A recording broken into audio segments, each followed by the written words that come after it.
اول فيديو في السلسلة. السلام عليكم.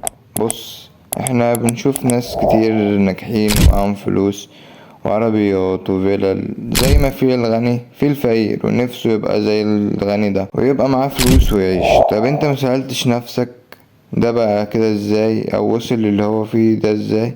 اكيد كان فقير، واكيد حلم واشتغل وتعب وبذل مجهود عشان يوصل للي هو فيه، صح ولا انا غلطان؟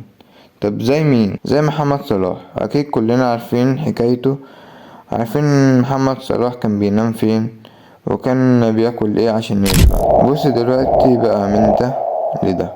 احب اقولك اللي عايز يوصل لحاجة هيوصل. اوعى توقف مستقبلك عشان حد، وابدأ دلوقتي وشوف انت بتحب انهي مجال واشتغل فيه وخليك واثق في نفسك وواثق في ربنا، وانت هتوصل للي انت عايزه. واستنوا الجزء التاني، وما تنساش تعمل فولو ولايك عشان يوصلك كل جديد. وسلام.